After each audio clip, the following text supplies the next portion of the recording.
Hey guys, let's check out another amazing tool called Magic School AI. This platform has so many great teacher tools that utilize AI to help you work smarter, not harder. It's going to blow you away. Let's hop in and take a look.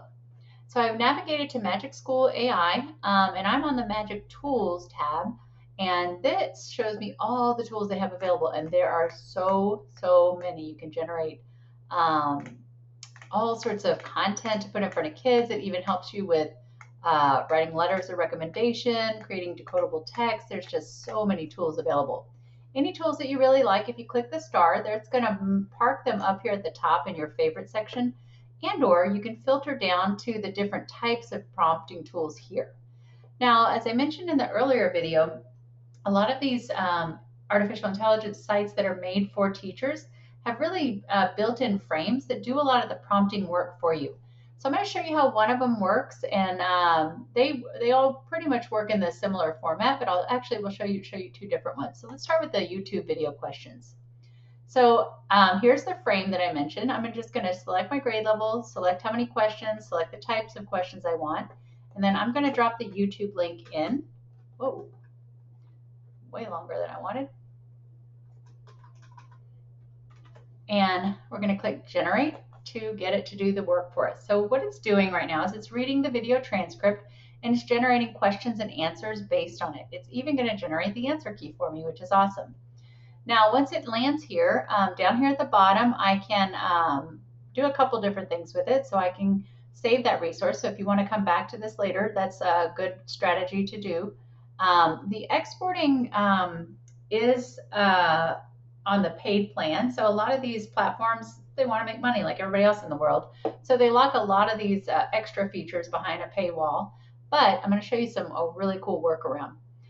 You can actually come back and add some more prompting if you need to make some changes to it, but let's just go ahead and use this as is. Instead of copying, because I don't want the answer key, I'm just going to go up to the top and just highlight and copy the content to show you what you can do with it. So let's go home, and I'm just going to go ahead and grab this, except for the answer key, and I'm going to go ahead and move it over to a Google Doc. So I'm just going to paste it into the Google Doc.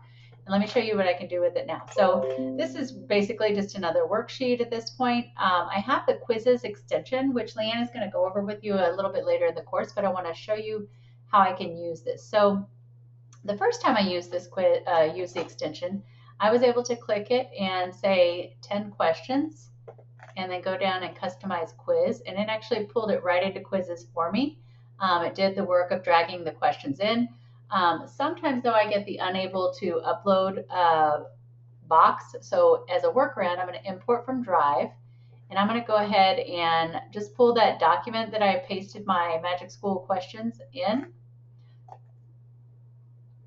So we're going to grab the document, select it, and it's going to go ahead and do the work for us. It takes just a second to do the magic, and then I'll show you what else you can do. Okay, awesome. So it has generated my questions and answers. It's already selected the correct answers. And just like we told you in the best practices, you want to go through and check it.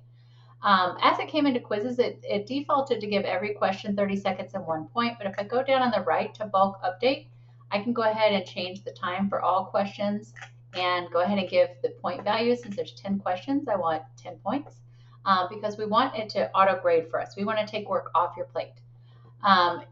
You notice when I hover, I can actually add similar questions or manually add questions if I want.